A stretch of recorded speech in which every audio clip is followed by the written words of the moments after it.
Everyone, welcome back to exam juris. आज की इस वीडियो में हम कवर करने वाले हैं सिक्योरिटीज कॉन्ट्रैक्ट रेगुलेशन एक्ट 1956। इससे पहले मैं companies act in detail cover कर चुकी हूं along with other security laws. अगर आपने वीडियोस नहीं देखी है then please do visit the channel and watch out the videos. Also मैंने सेबी ग्रेड ए लीगल के लिए टेस्ट सीरीज निकाली है विच कोस्ट ओनली 200 में आपको 10 टेस्ट सीरीज मिल रही हैं। 10 टेस्ट सीरीज मिल रही हैं जिसमें आपको ऑब्जेक्टिव प्लस डिस्क्रिप्टिव दोनों मिलने वाले हैं and descriptive I will be evaluating my self.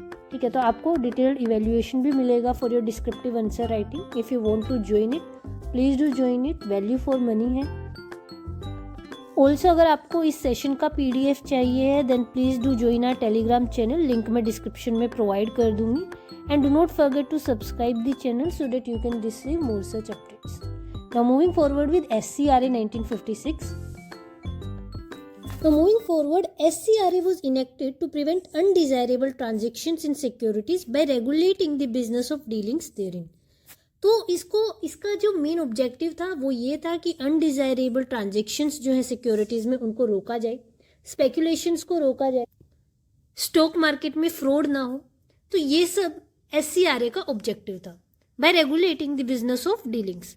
Commence कब हुआ? 20 फरवरी 1957 को। It extends to the whole of India. Preamble focuses on prevention of undesirable transaction. तो इसका जो मेन फोकस है SCRA का वो है prevention of undesirable transactions. Works in tandem with SEBI act 1992। Primary objectives क्या है SCRA के? पहला, regulation, establishing control over the recognition and functioning of stock exchanges in India. SCRA ये इंश्योर करता है कि ट्रेडिंग में वही स्टॉक एक्सचेंज ऑपरेट करेंगे जिनने गवर्नमेंट या सेबी से फॉर्मल रिकॉग्निशन ली है। बिना रिकॉग्निशन के आप ट्रेडिंग प्लेटफॉर्म नहीं चला सकते। Next, protection, protecting the interest of investors from fraudulent and speculative transactions. तो जो प्राइमरी ऑब्जेक्टिव है वो है इन्वेस्टर्स के इंटरेस्ट को प्रोटेक्ट करना। Transparency, ensuring transparency in listing and trading of securities across recognised platforms. Transparency maintain करना in listing. की डेफिनेशंस देख लेते हैं एक बार। Section 2 derivative, section 2A(c). ये हम डिटेल में भी कवर करने वाले हैं in the next part of the video. Member 2C, a member of recognized stock exchange. Securities 2H include shares, scrips, stocks, bonds, debentures. Stock exchange 2J, body of individual constituted for assisting or regulating trading. Securities क्या है? Securities की definition section 2H में दी हुई है। The definition of securities is inclusive and very broad, covering shares, scrips, stocks, bonds, debentures, debenture stock. ये आपके MCQ purpose के लिए बहुत इंपॉर्टेंट है। कई बार क्वेश्चन आता है कि सिक्योरिटीज में क्या क्या इंक्लूड होता है एंड सिक्योरिटीज की डेफिनेशन कहाँ प्रोवाइडेड है। तो पहली चीज तो ये समझो कि जो सिक्योरिटी की जो डेफिनेशन है ना SCRA में, इट इज़ वेरी ब्रॉड। ठीक है, ये एक इंक्लूसिव डेफिनेशन है, यानी कि जो लिस्ट यहाँ पे मेंशन है सेक्शन 2H, इसके अलावा भी कोई और चीज़ भी सिक्योरिटीज में आ सकती है। अगर कोई और सिमिलर इंस्ट्रूमेंट है they will also fall in securities. So this list is not exclusive, right. और क्या इंक्लूड होता है? गवर्नमेंट सिक्योरिटीज, राइट्स और interest in securities, units issued by CIS collective investment scheme, securitise debt instrument, ये सब securities में cover होते हैं। एक केस आया था सहारा वर्सेस सेबी। इसमें सुप्रीम कोर्ट ने ये बोला था कि जो हाइब्रिड सिक्योरिटीज होती है ना, जो हाइब्रिड इंस्ट्रूमेंट्स होते हैं, यानी कि वो इंस्ट्रूमेंट जिनके कैरेक्टरिस्टिक्स दोनों ही शेयर्स के भी होते हैं एंड डिबेंचर्स के भी होते हैं, तो वो भी सिक्योरिटीज में कवर होंगे under section 2H। Next, derivative, section 2AC। अब डेरिवेटिव होता क्या है? अगर डेरिवेटिव को इन सिंपल लैंग्वेज में हम समझें तो ये एक ऐसा फाइनेंशियल कॉन्ट्रैक्ट होता है जिसकी अपनी कोई इंट्रिंसिक वैल्यू नहीं होती है। ठीक है, इसकी अपनी कोई इंट्रिंसिक वैल्यू नहीं होती है। ये अपनी वैल्यू डिराइव करता है किसी और एसेट से, ठीक है, और इसी एसेट को जिससे ये वैल्यू डिराइव करता है उसको हम बोलते हैं अंडरलाइंग एसेट। अब ये जो अंडरलाइंग एसेट है ये कुछ भी हो सकता है, जैसे आपके शेयर्स, आपके बॉन्ड्स, गोल्ड, या फिर निफ्टी सेंसेक्स जैसे मार्केट इंडाइसेस भी कवर हो सकते हैं। अब अगर इनकी वैल्यू बढ़ती है तो जो डेरिवेटिव्स हैं उनकी वैल्यू भी बढ़ेगी। So they are dependent upon the underlying assets. Inserted by 1999 amendment, derivatives include a security derived from a debt instrument, share, loan, whether secured or unsecured, risk instrument or contract for differences। एक चीज़ याद रखना, derivatives की भी definition बहुत बार paper में पूछी जाती है। सो प्लीज़ इसको भी याद करना, हर एक जो इसके पॉइंटर्स है, do remember it. A contract which derive its value from the prices or index of prices of underlying securities, जैसे आपकी निफ्टी, ठीक है, जैसे आपका निफ्टी 60 है वैसे commodity derivatives and hybrid instruments भी इसमें कवर होते हैं। सो ये commodity derivatives के बारे में भी काफ़ी बार क्वेश्चन पूछा जाता है कि क्या commodity derivatives इंक्लूड होते हैं। सो यस, commodity derivatives भी इंक्लूड होते हैं डेरिवेटिव्स में। Application for recognition, section number 3 deal करता है एप्लीकेशन फॉर रिकॉग्निशन से। इसमें क्या होता है, कोई भी स्टॉक एक्सचेंज जो रिकॉग्नाइज होना चाहता है उसको सेंट्रल गवर्नमेंट, जो कि अभी सेबी है, उसको एप्लीकेशन देनी होती है, ठीक है। तो ये स्टॉक एक्सचेंज जो रिकॉग्नाइज होना चाहता है वो अप्लाई करेगा टू सेबी। ये जो एप्लीकेशन होगी ये एक प्रिस्क्राइब्ड फॉर्म में होगी और इसके साथ साथ एक्सचेंज अपने रूल्स एंड बायलॉज भी अटैच करेगा।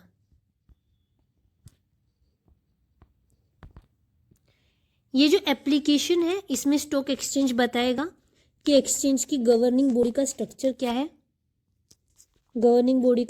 क्या है, बिजनेस को कैसे कंडक्ट किया जाएगा, मेंबर्स की क्वालिफिकेशन क्या होंगी और उन्हें कैसे एडमिट किया जाएगा, ये सब स्टॉक एक्सचेंज को बताना पड़ेगा अपनी एप्लीकेशन में।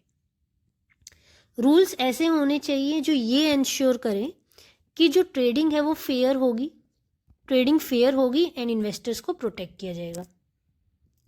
सेबी एप्लीकेशन को चेक करता है एंड अगर उसको लगता है कि जो एक्सचेंज है it is in interest of trade and public तो सेक्शन 4 के अंडर सेबी रिकॉग्निशन दे देता है। Now, moving forward, any stock exchange which is desirous of being recognized shall make an application in the prescribed manner to the central government। अब किसको जाता है, सेबी को जाता है। Governing body details must be provided, copy of bylaws and rules must be attached, information on members and their qualifications, nature of securities proposed to be traded, किस type की securities trade की जाएंगी वो भी मेंशन होगा। Next, grant of recognition. SEBI grants recognition if it is satisfied that. SEBI recognition grant कर देती है अगर वो सेटिस्फाइड है कि rules and bylaws conform to prescribe conditions, जो कंडीशंस प्रिस्क्राइब्ड है रूल्स और बायलॉज उसको कन्फर्म कर रहे हैं। Willingness to comply with SEBI directions, जो स्टॉक एक्सचेंज है वो विलिंग है कि सेबी की डायरेक्शन से कंप्लाई करेगा। Recognition is in the interest of trade and public, ये बहुत इंपॉर्टेंट है। Next, corporatization and demutualization, this is again very important, very very important. No let us understand what is corporatization and demutualization. देखो, corporatization का मतलब क्या होता है ना, पहले जो स्टॉक एक्सचेंजेस थे वो एज एसोसिएशन ऑफ पर्सन्स या फिर इंडिविजुअल्स की ग्रुप की तरह काम करते थे, लेकिन कॉर्पोरेटाइजेशन आया एंड उसमें ये किया गया कि ये जो एसोसिएशन ऑफ पर्सन्स है या ग्रुप ऑफ इंडिविजुअल्स है जो एज अ स्टॉक एक्सचेंज काम कर रहे हैं, अब इनको कन्वर्ट करना पड़ेगा खुद को कंपनी में अंडर कंपनीज एक्ट, ठीक है। तो इनको अब रजिस्टर करना होगा अंडर द कंपनीज एक्ट। इसी प्रोसेस को, इसी कन्वर्जन को हम बोलते हैं कॉर्पोरेटाइजेशन। अब डीम्यूचुअलाइजेशन क्या होता है, पहले जो स्टॉक एक्सचेंजेस पे जो ब्रोकर्स ट्रेड करते थे वही उनके ओनर्स भी होते थे, राइट। जो ब्रोकर्स ट्रेड करते थे वही ओनर्स होते थे एंड वही उसको मैनेज करते थे।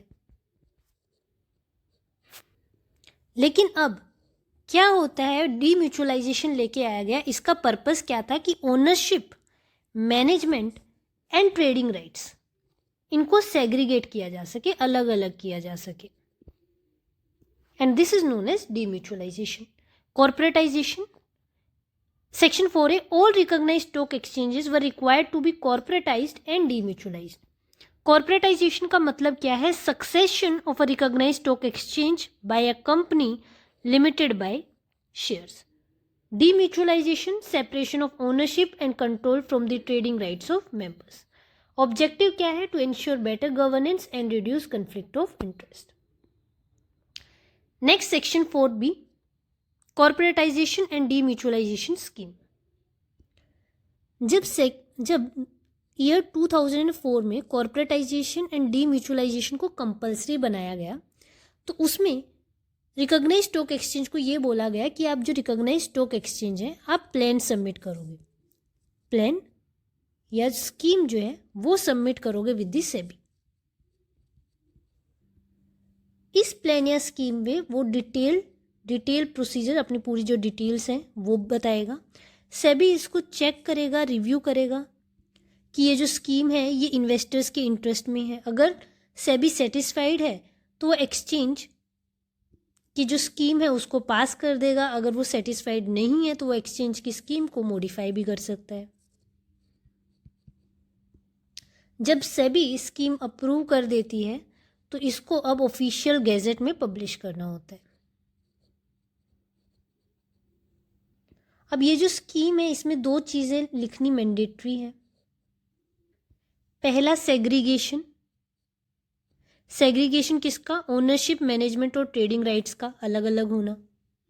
यानी कि जो ब्रोकर है वो सिर्फ ट्रेड करेगा, मैनेजमेंट प्रोफेशनल्स करेंगे, और ओनरशिप जो होगी वो शेयर होल्डर्स की होगी. ओनरशिप जो होगी वो शेयर होल्डर्स की होगी. दूसरा, डिसइन्वेस्टमेंट ऑफ इक्विटी. ये सबसे इम्पोर्टेंट है. यानी कि स्कीम में ये प्रोविज़न होना चाहिए कि जो ट्रेडिंग मेंबर्स हैं लाइक ब्रोकर्स, इनकी टोटल शेयर होल्डिंग 49% से ज़्यादा नहीं होनी चाहिए. यानी कि जो 51% शेयर्स हैं वो पब्लिक या फिर नॉन ट्रेडिंग इंस्टीट्यूशंस के पास होंगे.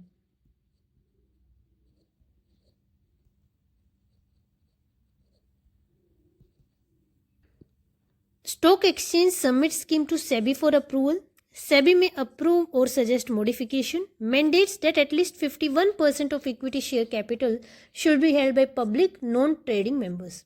Once approve it is published in official gazette. Most Indian exchanges, like 2 ही हैं वैसे, NSE and BSE have successfully completed this process. इसी प्रोसेस के थ्रू इन्होंने कंप्लीट किया था. Next, withdrawal of recognition. SEBI कब किसी भी रिकॉग्नाइज स्टॉक एक्सचेंज से रिकॉग्निशन वापस ले सकती है? Is provided in section number 5. ये as a last resort use करती है सेबी. अब किन ग्राउंड्स पर विड्रॉ किया जा सकता है? पहला, इंटरेस्ट ऑफ ट्रेड. अगर ट्रेड के इंटरेस्ट में है. दूसरा, इंटरेस्ट ऑफ पब्लिक. ये 2 ग्राउंड्स है. प्रोसीजर क्या होगा? सेबी को principles of natural justice follow करने पड़ेंगे. रिटर्न नोटिस जो है वो देना पड़ेगा. रिटर्न नोटिस देना पड़ेगा to the recognise stock exchange. उसके बाद अपॉर्चुनिटी ऑफ बीइंग हर्ड देनी पड़ेगी to the recognise stock exchange. यानी कि रिकॉग्नाइज स्टॉक एक्सचेंज को अपनी बात रखने का पूरा मौका मिलेगा. फाइनल ऑर्डर आएगा. यहाँ पे जो सेबी है, अगर सेबी सेटिस्फाइड है तो वो विड्रॉ कर सकती है रिकॉग्निशन को. एंड देन नोटिफिकेशन जाता है. नोटिफिकेशन कहाँ जाएगा? ऑफिशियल गैजेट में. ऑफिशियल गैजेट में नोटिफिकेशन जाएगा कि हमने रिकॉग्निशन जो है वो विड्रॉ कर लिया. अब ये विड्रॉल अगर हो गया है तो अब इसका कॉन्ट्रैक्ट्स पे क्या इफ़ेक्ट पड़ेगा? तो अगर विड्रॉल से पहले कोई कॉन्ट्रैक्ट्स हो गए हैं तो उन पर कोई इफेक्ट नहीं पड़ता है, लेकिन आप विड्रॉल के बाद कॉन्ट्रैक्ट्स नहीं एंटर कर सकते हो, पहले वाले कॉन्ट्रैक्ट्स पर कोई इफेक्ट नहीं पड़ता है। If SEBI is of the opinion that it is in the interest of trade or public, it may withdraw recognition, must serve a written notice to the exchange, must provide reasonable opportunity of being heard, principles of natural justice, withdrawal is published in Gazette, does not affect the validity of contracts entered into before withdrawal. Next, power to call for returns. Every recognized stock exchange must furnish. हर एक stock exchange क्या क्या furnish करेगा? Periodical returns relating to its business, यानी कि वो regularly return submit करेगा relating to its business, like trading volumes, member activities and financial health. किसको submit करता है? सेबी को सबमिट करता है। इंफॉर्मेशन रिक्वायर्ड बाय सेबी और सेंट्रल गवर्नमेंट, अगर सेबी या सेंट्रल गवर्नमेंट को लगता है कि कोई स्पेसिफिक इन्फॉर्मेशन रिक्वायर्ड है तो किसी स्टॉक एक्सचेंज को नोटिस देके वो बुलवा सकता है। Mandatory inquiry, SEBI can appoint a person to inquire into the affairs of the exchange. अगर सेबी सेटिस्फाइड नहीं है रिटर्न से तो उस केस में सेबी किसी भी पर्सन को अपॉइंट कर सकता है to inquire. Next, annual report section 7, ये मैंडेटरी कंप्लायंस रिक्वायरमेंट है हर एक स्टॉक एक्सचेंज के लिए। हर एक रिकॉग्नाइज स्टॉक एक्सचेंज को साल में एक बार अपनी पूरी परफॉर्मेंस की डिटेल्ड रिपोर्ट सेंट्रल गवर्नमेंट और सेबी को देनी पड़ती है।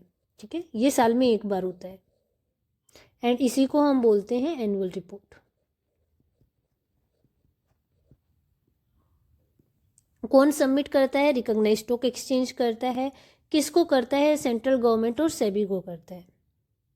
अब इसमें मेंशन क्या होता है? इसमें मेंशन होती हैं एक्सचेंज की फाइनेंशियल स्टेटमेंट्स,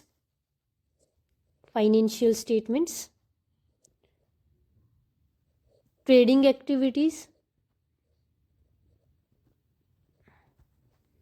गवर्नेंस में अगर कोई चेंजेस हुए हैं रिकॉग्नाइज स्टॉक एक्सचेंज के तो वो, एंड मेजर डिटेल्स। ठीक है, मेजर डिसीजंस की अगर कोई डिटेल है तो वो मेंशन होगी। Every recognise stock exchange must furnish to the central government a copy of its annual report, timing submitted annually as per prescribed rules, financial performance, governance and operational updates, purpose to maintain oversight on the exchange health, कि exchange सही से काम कर रहा है, transparent है, ये सब इंश्योर करने के लिए एनुअल रिपोर्ट सबमिट करनी होती है। Next, restriction on voting rights. A recognized stock exchange may make rules to restrict voting rights to members only or provide for proxy restrictions. तो जो रिकॉग्नाइज्ड स्टॉक एक्सचेंज है वो अपने रूल्स बना सकता है कि वो वोटिंग राइट सिर्फ मेंबर्स को देगा या फिर प्रॉक्सी के ऊपर भी रेस्ट्रिक्शंस लगा सकता है। ठीक है, ताकि प्रॉक्सी वोट ना कर सके, सिर्फ जो मेंबर्स हैं सिर्फ वो वोट कर सकें। Rules must be approved by SEBI, ये जो रूल्स जो रिकॉग्नाइज स्टॉक एक्सचेंज बना रहा है उसको सेबी से अप्रूवल मिलना चाहिए।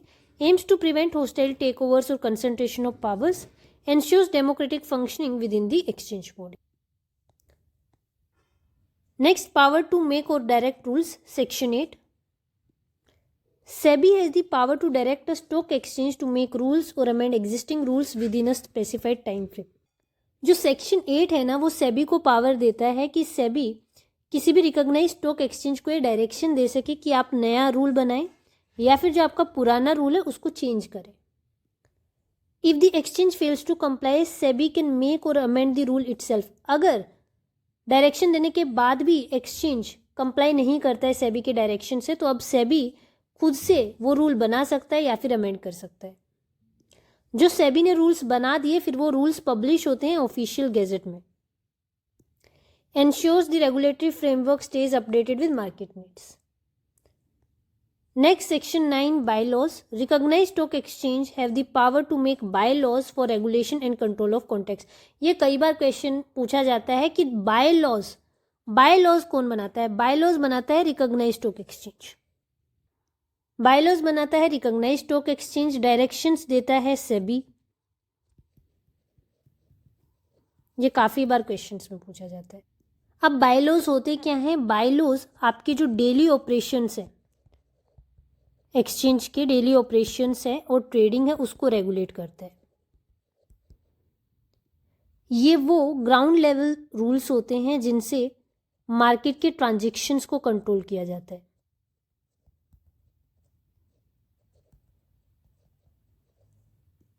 क्या क्या कर सकते हैं, किस किस रिलेटेड आप बायलॉज बना सकते हैं? ओपनिंग और closing of the market and hours of business, market कब खुलेगी कब बंद होगी, इससे रिलेटेड बायलॉज बना सकते हैं। Clearing house establishment and working, shares की डिलीवरी और पैसों की पेमेंट कैसे होगी, margin requirements, regulation of deposits, trading के वक्त आपको कितना कैश या कोलेटरल डिपॉजिट करना होगा, brokerage, fixing of scale of commissions, brokers कितना कमीशन चार्ज कर सकते हैं, ये सब जो स्टॉक एक्सचेंज है वो अपने बायलॉज में मेंशन कर सकता है। नेक्स्ट, सेटलमेंट बायलॉज कवरेज और क्या क्या कवर करता है? सेटलमेंट ऑफ डिस्प्यूट, अगर डिस्प्यूट अराइज होता है मेंबर्स के बीच में तो कैसे हो सकता है? Providing for arbitration mechanism, arbitration का मैकेनिज्म प्रोवाइड कर सकते हैं। लिस्टिंग कंडीशंस प्रोवाइड कर सकते हैं। Criteria for companies to list securities की, अगर कंपनी को लिस्ट करनी है अपनी सिक्योरिटीज़ तो क्या क्या क्राइटेरिया फुलफिल करने होंगे, वो बायलॉज में कवर हो सकता है। Disciplinary actions, procedure for suspension और एक्सपल्शन ऑफ मेंबर्स, कि जो मेंबर्स हैं उनके अगेंस्ट अगर आपको डिसिप्लिनरी एक्शन ले रहे हो तो आप क्या प्रोसीजर फॉलो करोगे, वो बायलॉज में मेंशन हो सकता है। Emergency powers, closing the market in crisis, ये भी बायलॉज में मेंशन हो सकता है। Next, amendment of bylaws, section 10। SEBI can make और amend bylaws of recognised stock exchange either suo motu और ऑन रिक्वेस्ट। ये जो सेक्शन 10 है ना, this is a supervisory power. It ensures कि सेबी के पास फाइनल से है। अगर सेबी को लगता है कि स्टॉक एक्सचेंज के जो बायलॉज हैं वो आउटडेटेड हो गए हैं या फिर they are not in the interest of investors, तो उस केस में सेबी बायलॉज बना भी सकता है एंड जो पुराने जो बायलॉज हैं उनको अमेंड भी कर सकता है। अब सेबी ये एक्शन कैसे लेगी? सिर्फ दो तरीके हैं जब सेबी एक्शन ले सकती है। कैसे? या तो सुओ मोटो, खुद से, अगर सेबी को खुद पब्लिक इंटरेस्ट में लगता है कि चेंजेस होने चाहिए, या फिर ऑन रिक्वेस्ट। ऑन रिक्वेस्ट किसकी? स्टॉक एक्सचेंज की। जब स्टॉक एक्सचेंज खुद सेबी को रिक्वेस्ट करता है तब प्रोसीजर क्या होगा? सबसे पहले सेबी जो है ड्राफ्ट पब्लिश करता है ऑफिशियल गैजेट में। फिर पब्लिक कंसल्टेशन ली जाती है, पब्लिक से कंसल्टेशन ली जाती है ताकि जो मार्केट पार्टिसिपेंट्स है वो अपने सजेशंस एंड ऑब्जेक्शंस दे सकें।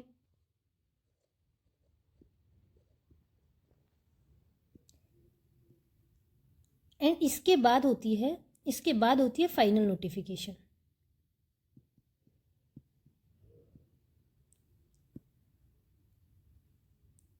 इसके बाद होती है फाइनल नोटिफिकेशन।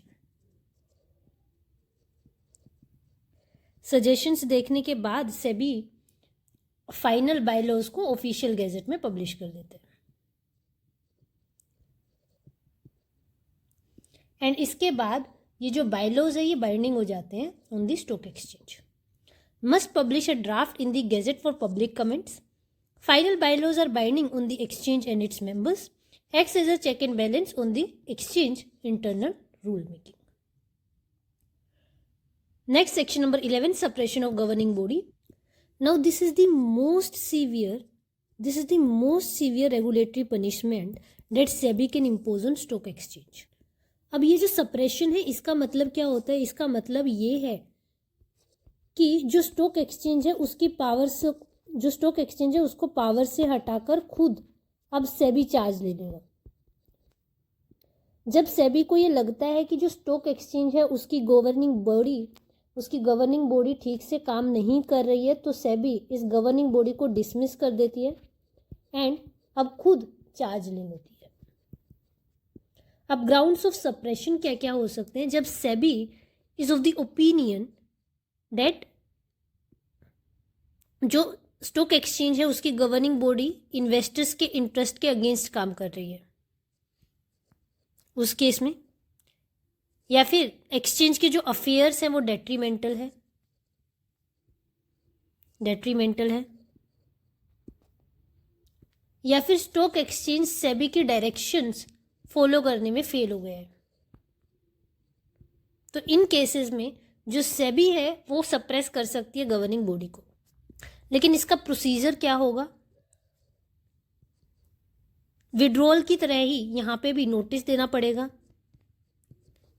हियरिंग कंडक्ट करनी पड़ेगी, अपॉर्चुनिटी ऑफ बीइंग हर्ड देना पड़ेगा, नोटिफिकेशन जो है वो पब्लिश करनी पड़ेगी ऑफिशियल गैजेट में कि सप्रेशन का ऑर्डर है वो ऑफिशियल गैजेट में पब्लिश करना पड़ेगा। इसकी जो टाइम लिमिट है वो इनिशियली 6 मंथ्स की होती है, लेकिन इसको आगे भी बढ़ाया जा सकता है। अब इसका इफेक्ट क्या होता है? इसका इफेक्ट ये होता है कि जो गवर्निंग बॉडी है इसके सारे मेंबर्स इमीडिएटली ऑफिस वेकेट कर देते हैं,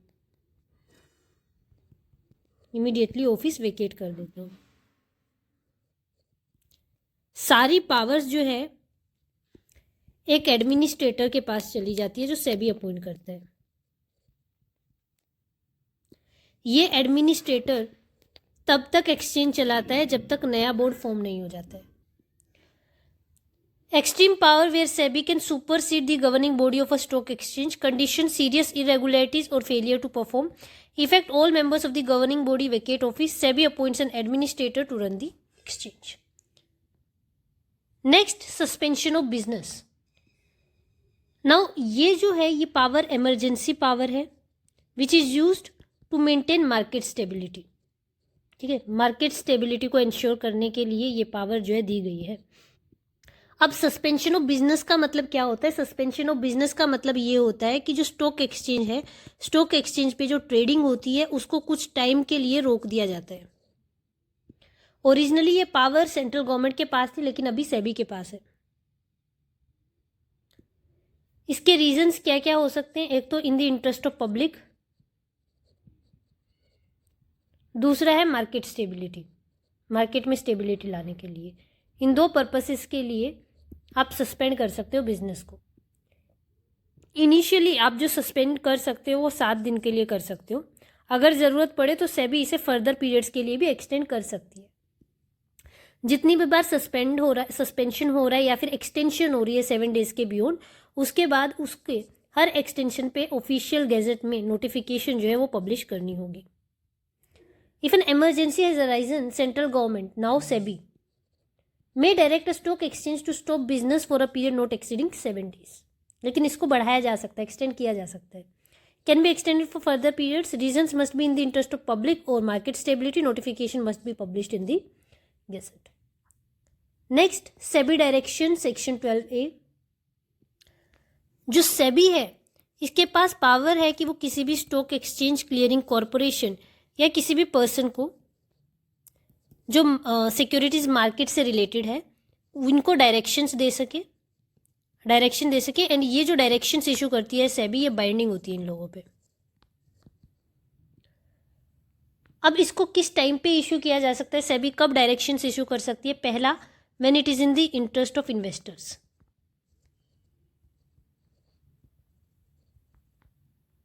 दूसरा, orderly development of securities market, यानी कि मार्केट को स्मूथ तरीके से चलाने के लिए जब जरूरत हो। Third, to prevent affairs being conducted in detrimental manner.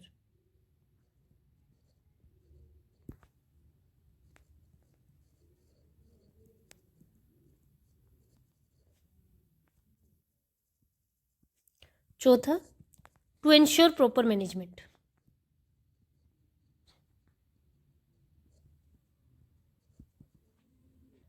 ताकि जो स्टॉक एक्सचेंज का मैनेजमेंट है वो सही से हो सके। अब क्या क्या डायरेक्शन है जो दे सकता है, क्या क्या डायरेक्शन है? किसी पर्सन को मार्केट में ट्रेड करने से रोकना, यानी कि आप डिबार कर सकते हो किसी पर्सन को ट्रेड करने से। किसी कंपनी को सिक्योरिटीज इशू करने से मना कर सकते हो। डिसजॉर्जमेंट ऑफ प्रॉफिट्स का ऑर्डर दिया जा सकता है। मैनेजमेंट को इंटरनल रिफॉर्म्स करने का भी ऑर्डर दिया जा सकता है।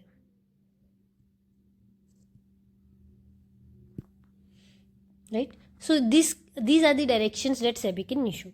A pivotal section giving SEBI broad powers to issue directions. किसको दे सकते हैं? स्टॉक एक्सचेंज, क्लियरिंग कॉर्पोरेशन और any person associated with market purpose preventing affairs detrimental to investors और टू एंश्योर ऑर्डरली ट्रेडिंग। नीचे बाइंडिंग इंस्ट्रक्शंस है that must be followed immediately. Next, illegal contact, section number 13. Now, according to section 13, ये important है, याद रखना है कि अगर सेंट्रल गवर्नमेंट ने किसी एरिया को नोटिफाई कर दिया है, ठीक है, किसी एरिया को नोटिफाई कर दिया है, तो उस एरिया में सिक्योरिटीज के कॉन्ट्रैक्ट्स को सिर्फ रिकॉग्नाइज स्टॉक एक्सचेंज के थ्रू ही कर सकते हैं। राइट, तो अब इस एरिया में जो आपके सिक्योरिटीज कॉन्ट्रैक्ट्स होंगे वो एंटर होंगे only through recognise stock exchange. अगर आप एक्सचेंज के बाहर यानी कि ऑफ मार्केट किसी एरिया में ट्रेड करते हैं जो नोटिफाइड एरिया में है, तो ऐसे कॉन्ट्रैक्ट्स हो जाएंगे आपके इलीगल। इसका प्राइमरी रीजन है पैरेलल मार्केट्स को रोकना, कि आप अलग अलग जगह ट्रेड ना करो।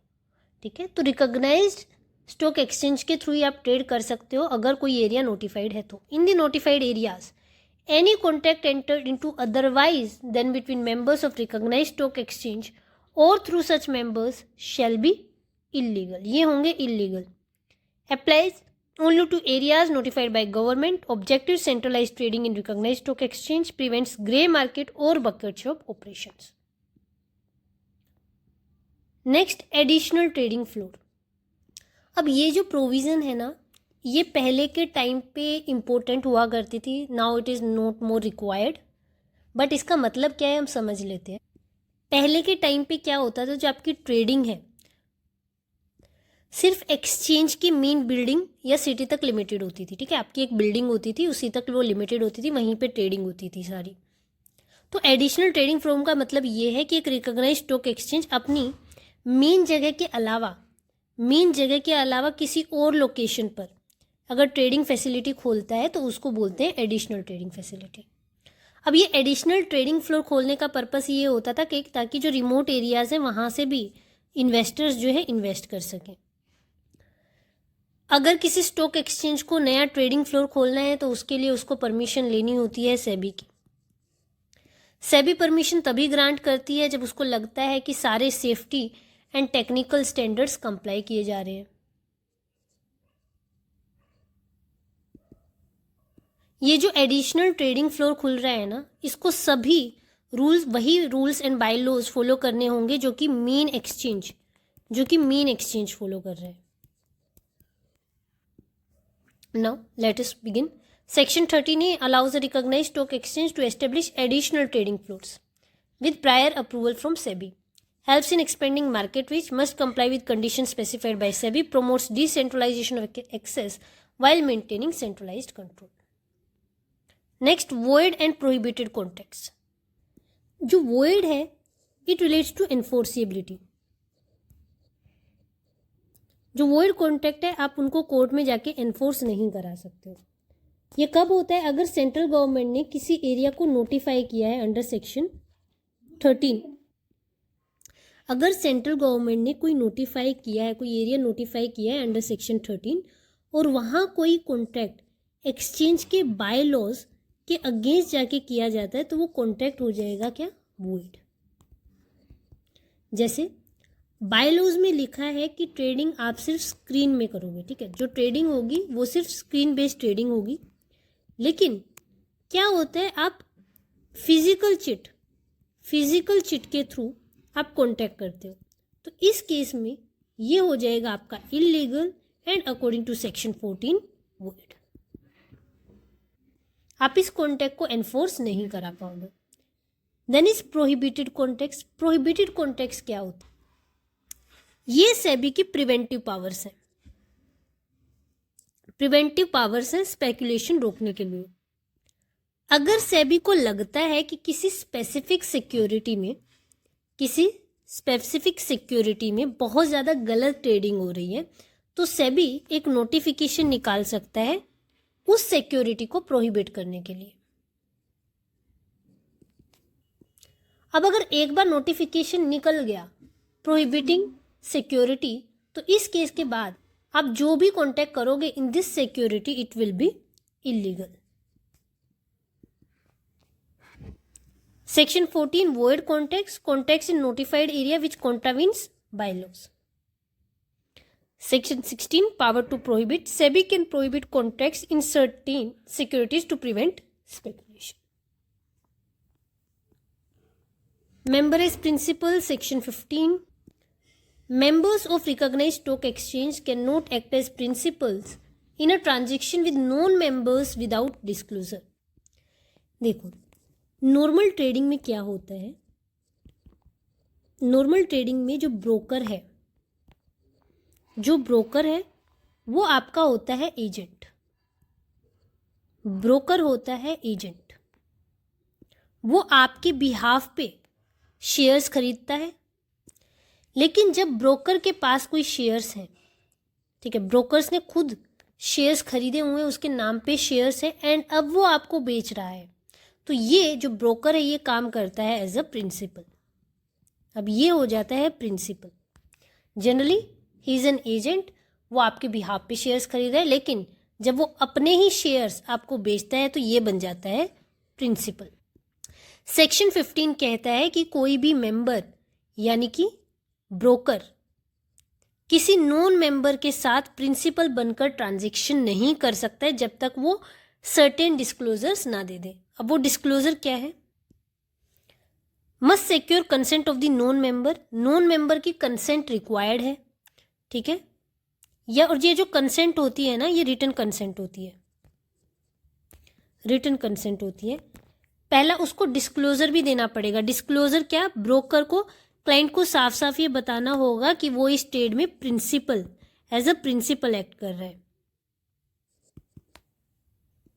जो कॉन्ट्रैक्ट नोट है उसमें ये मेंशन होना चाहिए कि ये जो ट्रेड है ये प्रिंसिपल टू प्रिंसिपल बेसिस पे हुई है, ठीक है, ये प्रिंसिपल टू प्रिंसिपल बेसिस पर हुई है, ये कॉन्ट्रैक्ट में होना चाहिए। अब अगर डिस्क्लोजर नहीं होता है तो उस केस में क्या होता है? उस केस में ये जो ट्रांजैक्शन है ये वॉइडेबल होती है eight the option of client के ऑप्शन पे ये वॉइडेबल होती है। दूसरा, ये जो ब्रोकर है उस पे सेबी फाइन लगा सकती है, उसका जो लाइसेंस है उसको सस्पेंड कर सकती है, पेनल्टी लगाई जा सकती है। Consent must be in writing if required by bylaws. Failure to disclose makes the contact voidable at the option of non member. Next, licensing of dealers. अब ये जो है सेक्शन 17 ये अप्लाई करते हैं ऑन नॉन नोटिफाइड एरियाज यानी कि जो सेंट्रल गवर्नमेंट ने नोटिफाई नहीं किए हैं उन एरियाज पे ये सेक्शन अप्लाई करते हैं। जो नोटिफाइड एरियाज होते हैं उनमें जो ट्रेडिंग होती है वो सिर्फ स्टॉक एक्सचेंज पे होती है। लेकिन जो एरियाज नोटिफाइड नहीं है वहाँ अगर कोई बंदा सिक्योरिटीज़ का बिजनेस करना चाहता है तो उस केस में क्या होगा? उस केस में उसको सेबी से लेना पड़ेगा लाइसेंस। कोई भी पर्सन नॉन नोटिफाइड एरिया में डीलर का बिजनेस नहीं कर सकता है जब तक सेबी का वैलिड लाइसेंस उसको ना मिले। सेबी एप्लीकेशन चेक करती है और अगर वो सेटिस्फाइड है कि एप्लीकेंट क्वालिफाइड है तो वो लाइसेंस ग्रांट कर देती है। जो लाइसेंस होल्डर है उसको सेबी की कंडीशंस एक्सेप्ट करनी होती है और उसके अकॉर्डिंग काम करना पड़ता है।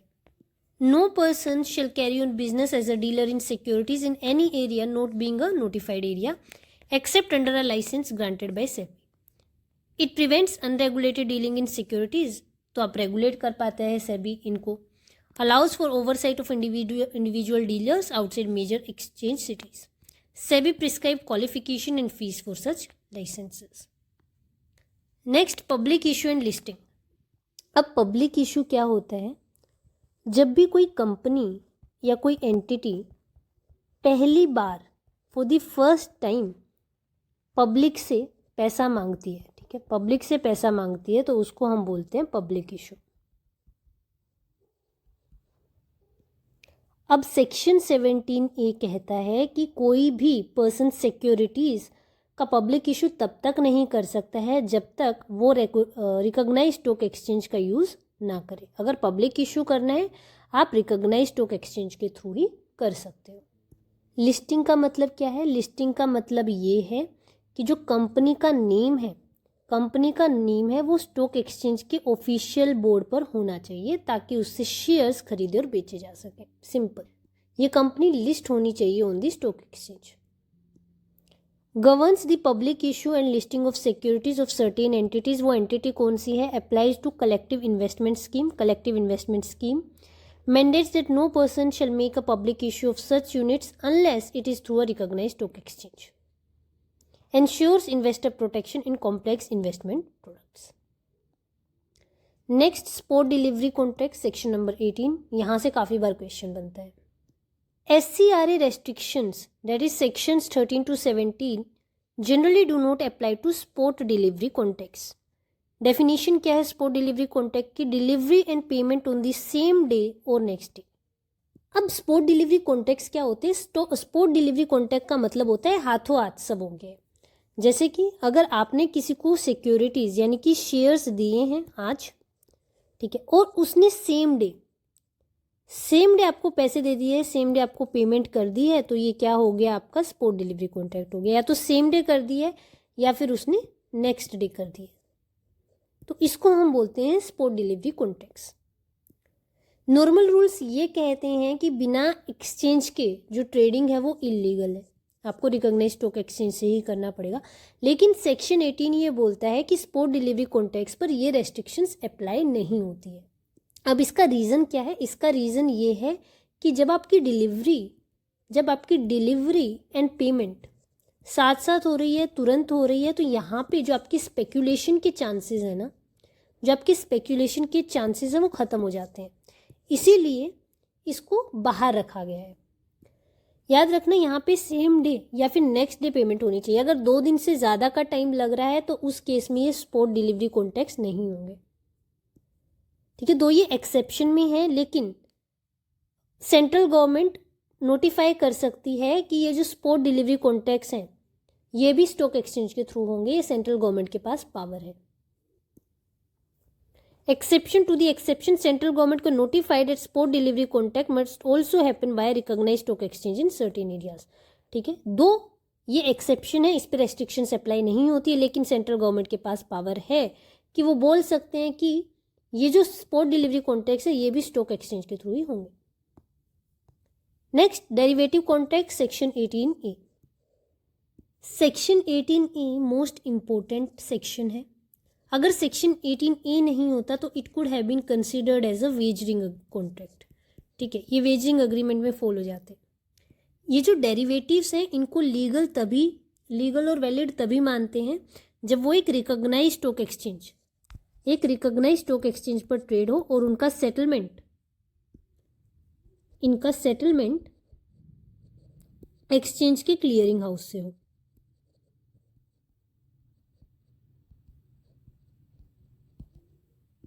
अगर आप स्टॉक एक्सचेंज से बाहर जाकर इन डेरिवेटिव कॉन्ट्रैक्ट्स में ट्रेड करते हो तो वो इलीगल होगा. Contract in derivative shall be legal and valid only if they are traded on a recognised stock exchange, settled through a clearing house of recognised stock exchange, in accordance with the rules and bylaws of stock exchange. ये in accordance है with the rules and bylaws of such exchange. Next, prohibition of other exchanges. India में सिर्फ वही stock exchange चल सकते हैं जिनको सेबी ने रिकॉग्नाइज किया है. कोई भी अनऑथराइज्ड पर्सन अपना स्टॉक एक्सचेंज नहीं खोल सकता है. सेक्शन 19 ये बोलता है कि कोई भी ऐसी एक्टिविटी जो एक्सचेंज की तरह एक्सचेंज की तरह बिहेव करती है पर वो रिकॉग्नाइज नहीं है तो वो इलीगल है। ऐसे एक्सचेंज अगर आप खोल रहे हो सिर्फ वही कॉन्ट्रावेंशन नहीं होगा, बल्कि अगर आप हेल्प या असिस्ट कर रहे हो तो वो भी ऑफेंस है। नो पर्सन शैल ऑर्गेनाइज और assist in organising any stock exchange other than a recognised stock exchange. Absolute prohibition लगाता है। Contravention is a punishable offence, maintains the monopoly of regulated exchange for financial safety. ये monopoly create करता है BSE and NSE की। Next, conditions for listing. अब section 21 कहता है कि हर एक कंपनी जो एक्सचेंज के साथ जिसको लिस्ट होना है, हर एक कंपनी जिसको लिस्ट होना है वो स्टॉक एक्सचेंज के साथ एक अग्रीमेंट एंटर करती है। एंड उस अग्रीमेंट में ये मेंशन होता है कि वो सारे रूल्स को कंप्लाई करें। कंपनी को सेबी की रेगुलेशंस जैसे LODR, listing obligations and disclosure requirements को भी फॉलो करना पड़ता है। लिस्टिंग के बाद में कंपनी को हर क्वार्टर अपनी financial reports, share holding pattern and other major decisions security जो आपके जो स्टॉक एक्सचेंज है उसको नोटिफाई करना होता है। अगर सेंट्रल गवर्नमेंट या फिर सेबी को ये लगता है कि पब्लिक इंटरेस्ट में किसी सिक्योरिटी का लिस्ट होना मैंडेटरी है, ज़रूरी है, तो इस केस में वो डायरेक्ट कर सकती है स्टॉक एक्सचेंज को कि इस कंपनी को लिस्ट किया जाए। Where securities are listed on a recognised stock exchange, the company shall comply with the conditions of the listing agreement.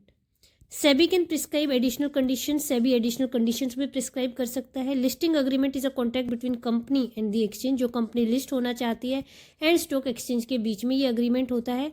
Now largely govern by SEBI LODR regulations 2015।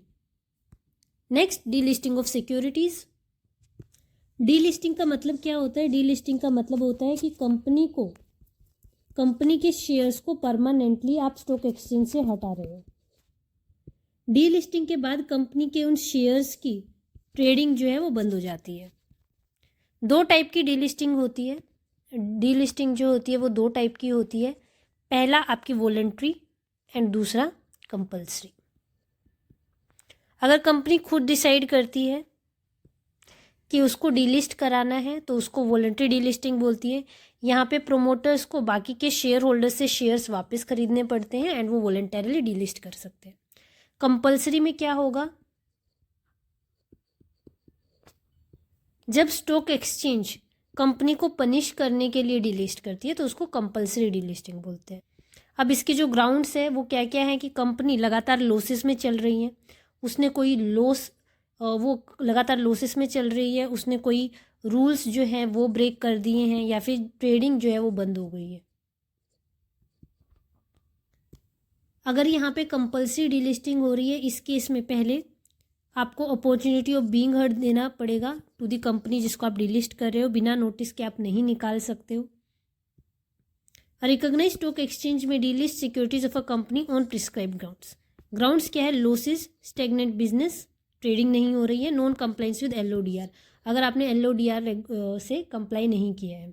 Opportunity of hearing must be given to the company. Right of appeal for the company exist under section 21A clause 2, appeal में जा सकती है company under section 21A clause 2। Exchange must provide an exit option to share holders in case of compulsory delisting. Compulsory delisting के case में भी share holders को option दिया जाएगा कि वो वॉलंटरली एग्जिट कर सके। Appeal against refusal. अगर स्टॉक एक्सचेंज रिफ्यूज कर देता है किसी भी कंपनी के सिक्योरिटीज को लिस्ट करने के लिए, तो उस केस में कंपनी के पास क्या राइट्स अवेलेबल है? Company can now approach securities appellate tribunal, set को अपील कर सकते हैं। टाइमलाइन कितना है? सिर्फ 15 दिन, 15 डेज के अंदर अंदर, जिस दिन रिफ्यूजल हुआ है उसके 15 डेज के अंदर अंदर उसको अप्रोच करना होगा सेट को। इन केस ना तो स्टॉक एक्सचेंज ने रिफ्यूज़ किया है ना ही एक्सेप्ट किया है, तो जिस दिन तो ये जो जवाब ना आना भी है उसको भी वो डीम्ड रिफ्यूज़ल माना जाता है, एंड आप 15 डेज के अंदर अंदर आप अप्लाई कर सकते हो to the SAT. If an exchange refuses to list security, the company can appeal to SET. Time limit within 15 days of refusal. SET may vary or set aside the order of exchange. ये या तो very कर सकती है या set aside कर सकती है, सेट के पास पावर है. Ensures that exchange do not act arbitrarily in denying listing. Next, appeals to SAT and jurisdiction. अगर सेबी या फिर स्टॉक एक्सचेंज कोई ऑर्डर पास करता है तो पहले आप अप्रोच करोगे सेट को, सिक्योरिटीज एपीलेट ट्रिब्यूनल को. कितने दिन के अंदर अंदर करोगे? 45 डेज के अंदर अंदर आप अप्रोच करोगे. If you are even aggrieved by the SAT order, अगर आप सेट के ऑर्डर से भी आप अग्रीड हो तो इसके बाद में आप सुप्रीम कोर्ट में जा सकते हो. सुप्रीम कोर्ट में कितने दिन के अंदर जा सकते हो? सेट के ऑर्डर आने के 60 दिन के अंदर अंदर. ये सिर्फ क्वेश्चन ऑफ लॉ पे जा सकते हो, क्वेश्चन ऑफ लॉ पे. ठीक है, सेट से कहाँ जाओगे? सुप्रीम कोर्ट जाओगे with in 60 days on question of law only. फिर सेक्शन 22Y है. सेक्शन 22Y ये बोलता है कि सिक्योरिटीज़ मार्केट के केसेस में जो सिविल कोर्ट्स है उनके पास जुरिस्डिक्शन नहीं है. सिविल कोर्ट्स कोई भी इंजंक्शन पास नहीं कर सकती है उन मैटर्स पे जिनकी पावर सेबी या सेट के पास है. Next, appeal to supreme court. Section 22F. Any person aggrieved by a decision of SAT can appeal to supreme court. Supreme court में अपील जा सकती है against the order of SAT. Scope only in question of law, सिर्फ question of law पे जा सकती है. Important question है. Time limit within 60 days of the SAT order. SAT order जिस दिन आया है उसके 60 दिन के अंदर अंदर आपको अपील में जाना है. आपको एक्सटेंशन मिल सकती है for further 60 days if sufficient causes show. General penalties, section 23. Section 23 provides for imprisonment up to 10 years and or fine up to 25 crores for. ये important है, काफ़ी बार क्वेश्चंस पूछे जाते हैं इधर से. ठीक है, किस चीज़ के लिए? 10 साल तक की imprisonment and fine up to ₹25 crore लगाया जा सकता है for organizing unauthorized stock exchange, entering into illegal or prohibited contracts, owning or keeping as place for illegal trading, contravening any provision for which no separate penalty is provided. Specific monetary penalties देख लेते हैं. Section 23A. Failure to furnish information और returns. Penalty 1 lakh to 1 lakh per day, maximum 1 crore. 23E. Failure to comply with listing up to 25 crore तक की penalty लगाई जा सकती है. Section 23G. Failure to maintain books 1 lakh to 1 lakh per day and maximum 1 CR.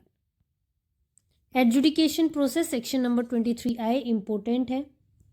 SEBI appoints adjudicating officer to hold inquiry and impose penalties.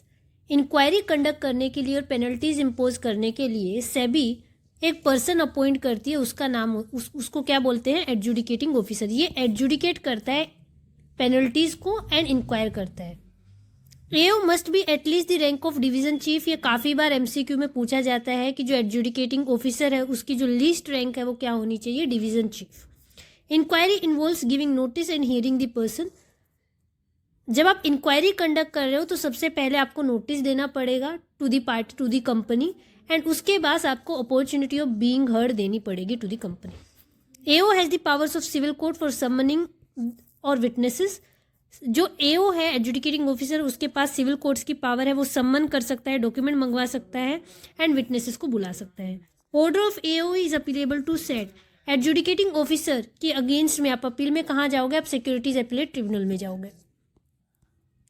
Next, quantum of penalty factors. अगर penalty impose कर रहा है एओ तो वो क्या क्या फैक्टर्स कंसिडरेशन में लेता है? Is provided under section 23J. While adjusting the quantum of penalty, the AO shall have due regard to disproportionate gain, the amount of unfair advantage made as a result of default. ठीक है, disproportionate gain जो हुआ है. Loss to investors, the amount of loss caused to an investor और group of investors. जितना loss हुआ है investors को.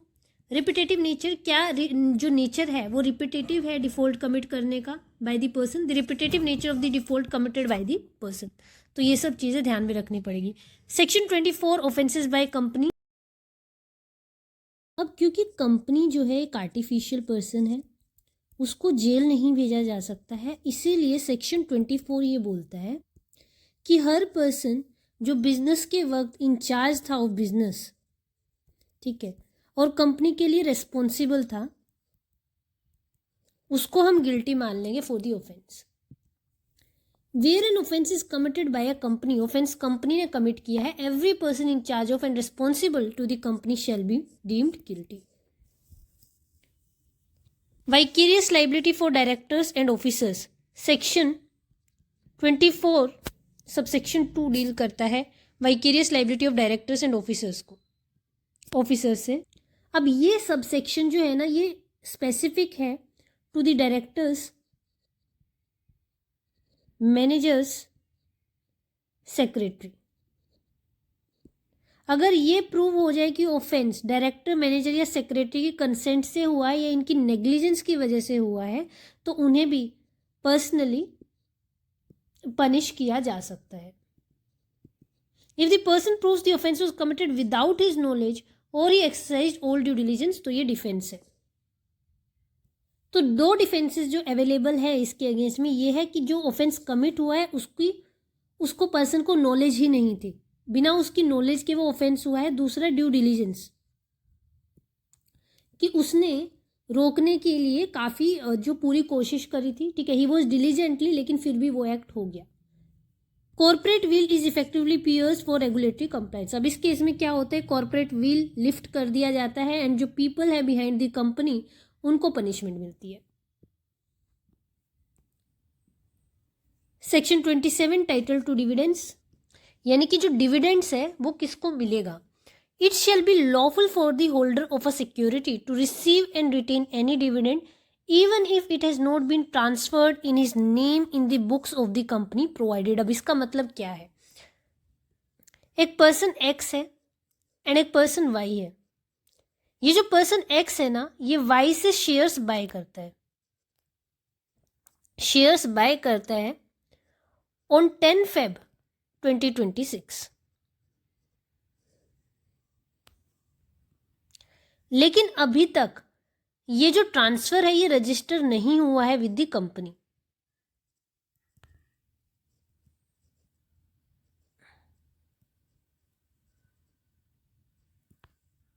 तो ये पर्सन अभी रजिस्टर नहीं हुआ है as the member in the company. अभी कौन रजिस्टर्ड है, वाई ही रजिस्टर्ड है। एंड इसी बीच क्या होता है, कंपनी अपना डिविडेंड डिक्लेयर कर देती है। तो क्वेश्चन ये है कि पैसा किसको मिलेगा। लॉजिकली पैसा वाई को मिलना चाहिए, क्यों, क्योंकि वो रजिस्टर्ड है एज अ मेंबर। अब कंपनी वाई को डिविडेंड्स दे देती है। अब एक्स ये बोलता है क्योंकि मैंने शेयर्स खरीदे हैं तो पैसा लॉजिकली मेरे को मिलना चाहिए। ए कहता है कंपनी ने मुझे भेज दिए अभी डिविडेंड्स, तो मैं आपको ट्रांसफ़र नहीं करने वाला हूँ। अब इस केस में ए का लॉस हो गया, तो अब इससे बचने के लिए, एक्स का लॉस हो गया तो अब एक्स क्या कर सकता है, एक्स विद इन 15 डेज जब डिविडेंड ड्यू हुआ, जिस दिन डिविडेंड ड्यू हुआ उस दिन से 15 दिन के अंदर अंदर वो कंपनी के पास भेजेगा अपने डॉक्यूमेंट्स ऑफ ट्रांसफ़र। ठीक है, ये लॉज कर देगा कंपनी के पास में। एंड अगर एक्स ऐसा कर देता है तो अब इस केस में क्या होगा, वो अब वाई को नोटिस भेज सकता है। अब वो वाई को नोटिस भेज सकता है एंड लीगली अपना जो डिविडेंड है वो वाई से वापस मांग सकता है, provided he lodges the security for transfer within 15 days of the dividend becoming due, protects the transferee during the time of lag of registration, ensures that technical delays in paperwork don't deprive the buyer of income. Next, exemption section number 28.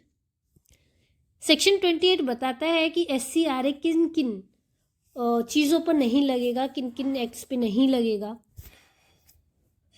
The act does not apply to the government or the RBI. Government या RBI के acts पर apply नहीं होता है, local authorities पर apply नहीं होता है। Any corporation set by special central और state act, the transactions between the government and the RBI, government and RBI के बीच में जो ट्रांजेक्शन्स है वो भी एग्जेम्प्टेड है। Section 29A allows SEBI to delegate powers to its members और ऑफिसर्स। सेबी जो है अपनी जो पावर्स है वो डेलीगेट कर सकता है अपने मेंबर्स को एंड अपने ऑफिसर्स को। सहारा वर्सेस सेबी 2012।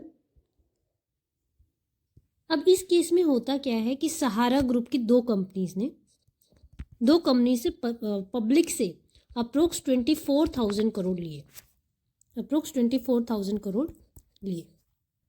अब सहारा ग्रुप का कहना ये था कि ये प्राइवेट प्लेसमेंट के थ्रू है, इसलिए सेबी से परमिशन की रिक्वायरमेंट नहीं है। सेबी की कंटेंशन ये थी कि आपने अप्रोक्स 3 करोड़ लोगों से पैसा लिया है, तो आप इसको प्राइवेट प्लेसमेंट कैसे बोल सकते हो? This is a public placement, public issue है ये। अब सुप्रीम कोर्ट इस केस में बोलते हैं कि अगर आप सिक्योरिटीज ऑफर करते हो टू मोर देन 50 पीपल, तो ये होता है आपका पब्लिक इशू, ये आपका पब्लिक इशू हो जाएगा। एंड अगर ये पब्लिक इशू है तो under section 17A and section 21 आपको सेबी की परमिशन लेनी पड़ेगी। सॉरी, आपको स्टॉक एक्सचेंज पे लिस्ट होना पड़ेगा, स्टॉक एक्सचेंज पे लिस्ट होना पड़ेगा, आप तभी पब्लिक इशू कर सकते हैं। अगर आप स्टॉक एक्सचेंज में लिस्टेड नहीं हो तो इस केस में फिर आप पब्लिक इशू नहीं कर सकते। Sahara argued that optionally fully convertible debentures issued to millions were private placements and not securities under SCRA. Supreme Court held that definition in Section 2H is wide. Optionally fully convertible debentures are hybrid securities and fall squarely under SCRA and SEBI jurisdiction. Next, Bank of India Finance versus Custodian. This case dealt with validity of ready forward contracts. Ready forward contracts क्या होते हैं? Ready forward contracts वो होते हैं कि आप आज securities खरीद रहे हो, आप आज सिक्योरिटीज़ खरीद रहे हो, से फॉर एग्जांपल 12 Feb, एंड आप ये प्रॉमिस करते हो कि आप एक फिक्स डेट पे से फॉर एग्जांपल 26 जून मैं इसको वापस सेल कर दूंगा। This is ready forward contracts which are prohibited by notification under section 16। And ये जो रेडी फॉरवर्ड कॉन्ट्रैक्ट्स थे ये प्रोहिबिट किए गए थे by the government under section 16। लेकिन बैंक्स ने क्या किया? बैंक्स ने फिर भी रेडी फॉरवर्ड कॉन्ट्रैक्ट्स किए। ठीक है, तो अब केस सुप्रीम कोर्ट जाता है, सुप्रीम कोर्ट हेल्ड करती है कि ये जो कॉन्ट्रैक्ट्स हैं ये वॉइड है एंड अनएनफोर्सिएबल है। लेकिन फिर बाद में सब्सिक्वेंट सर्कुलर से आरबीआई और गवर्नमेंट ऑफ इंडिया ने इसको लीगलाइज कर दिया है अभी।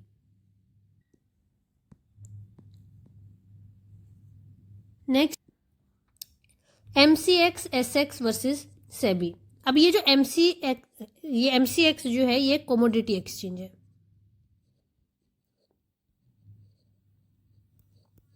ये कमोडिटी एक्सचेंज था और इसको बनना था फुल्ली स्टॉक एक्सचेंज। तो ये अप्लाई करता है विद सेबी फॉर रिकॉग्निशन, लेकिन सेबी रिकॉग्निशन देने से मना कर देती है। सेबी बोलते हैं कि जो इसके प्रोमोटर्स हैं वो फिट एंड प्रॉपर नहीं है। अब एमसीएक्स पहुंचता है अपील में to the Bombay high court. Bombay high court जो है सेबी के ऑर्डर को सेट असाइड करती है एंड इट हेल्ड्स कि ये जो सेबी की पावर्स है ना ये बहुत वाइड है, लेकिन इसमें ट्रांसपेरेंसी होनी चाहिए। ये पावर्स जो है आर्बिट्ररी नहीं है।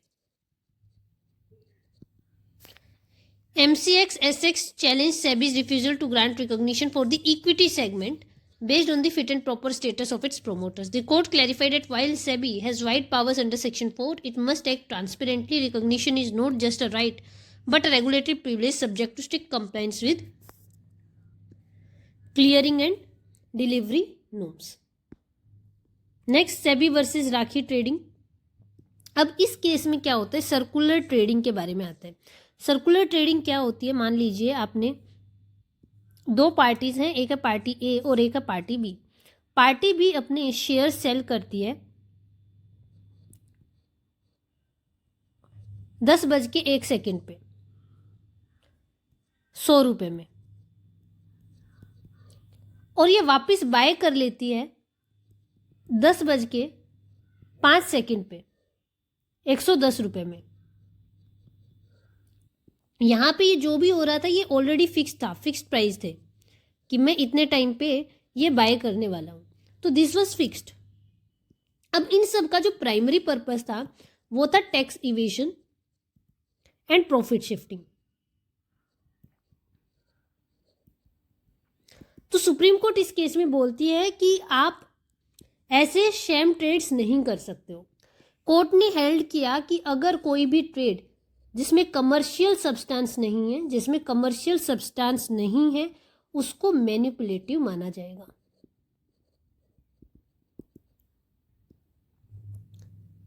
Circular trading and non-genuine transaction in F&O derivatives segment under SCRA.